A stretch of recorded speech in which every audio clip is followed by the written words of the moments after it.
नमस्कार बंधू भगिनींनो, आपल्या सगळ्यांचं सहर्ष स्वागत आहे स्वास्तिकम या माझ्या चॅनलवर। आज मी आपल्यासाठी श्री देवी भागवत पुराणातील पुढील कथा घेऊन आलेली आहे।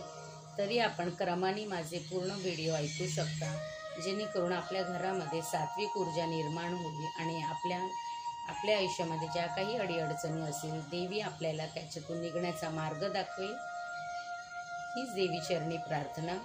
आई देवी भागवती, माझा हा व्हिडिओ ज्या कुठल्या भक्तांपर्यंत तुझ्या पोहोचत आहे त्या सगळ्यांच्या आयुष्यामध्ये आरोग्य, धनसंपदा सगळं काही दे, हीच तुझ्या चरणी प्रार्थना। ओम नमश्च चंडिकाय, ओम नमश्च चंडिकाय। श्री गणेशाय नमः, श्री सरस्वतीभ्यो नमः। हरिश्चंद्रोपाख्यान, विश्वामित्राचे कपट। व्यास म्हणाले, हे जनमेजया, एकदा राजा हरिश्चंद्र शिकारीसाठी वनात गेला। तेथे त्याला एक सुंदर स्त्री दुःखी कष्टी होऊन बसलेली दिसली। राजाला तिची दया आली।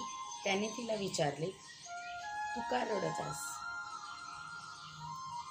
कोणी तुला त्रास दिला आहे का? मला सांग। अशा या घोर वनात येऊन संकटात सापडली आहेस। तू कोण आहेस?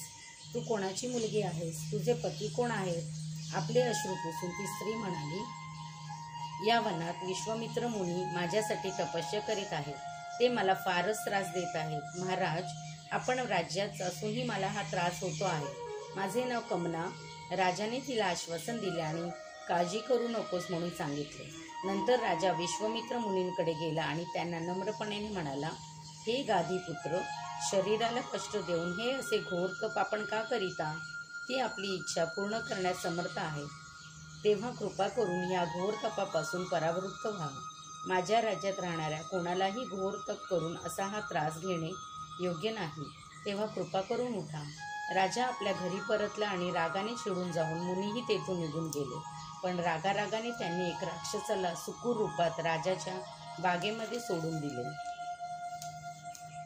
त्याने तेथील कोमल व सुंदर अशी फुलवलेली वेली तोडून टाकल्या। मोठमोठे वृक्षही उखडून फेकून दिले। तेथील माळी तसेच रक्षक यांनाही पळवून लावले। भयाने कपात असणारे काही राक्षस राजाकडे जाऊन त्यांनी कसेबसे उद्ध्वस्त झालेल्या उपवनाची वार्ता राजाच्या कानी घातली। ती ऐकून रागाने राजाने आपल्या अश्वावर आरूढ होऊन उपवनाकडे निघाला।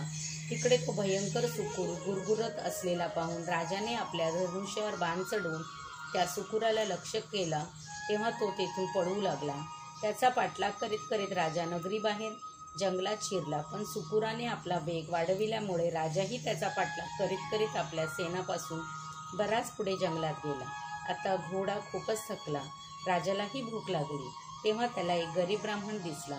तो वेश विश्वामित्रानेच घेतला होता। राजाने सर्व हकीकत सांगितली आणि परत जाण्यासाठी रस्ता विचारला।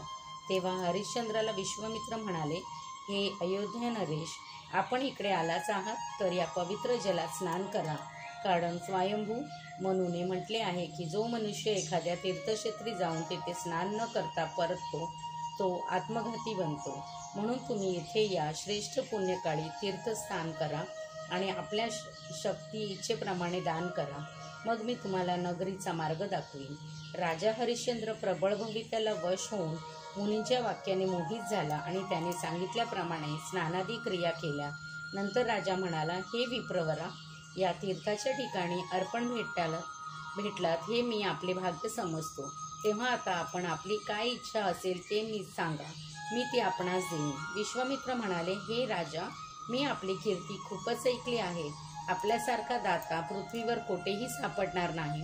सूर्यवंशातील त्रिशंकू पुत्र राजा हरिश्चंद्र परमउदार आहे।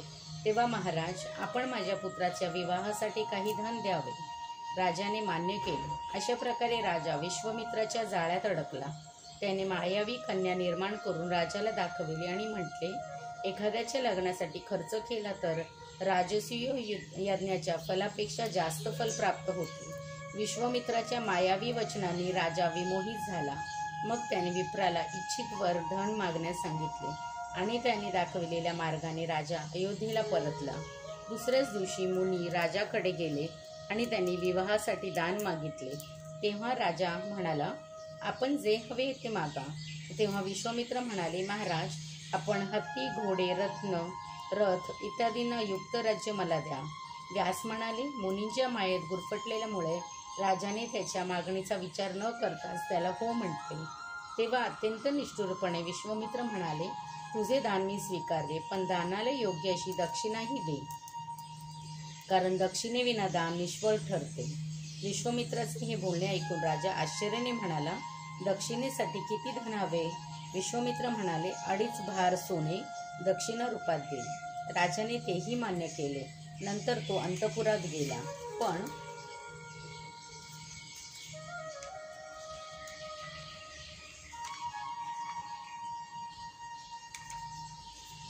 विचार करून त्याला झोप मात्र आली नाही. दुसऱ्या दिवशी उठून राजा आपली कर्मे करून असतानाच विश्वामित्र तेथे आले आणि म्हणाले, राजा, आपण राज्य सोडून मला द्या आणि सुवर्ण दक्षिणा देऊन आपले सत्यवादीचा सिद्ध करा.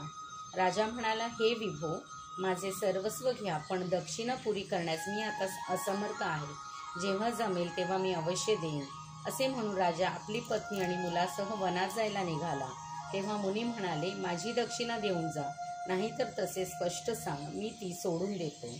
श्रीदेवी पर्णमस्तु. शुभं भवतु, शुभं भवतु, शुभं भवतु.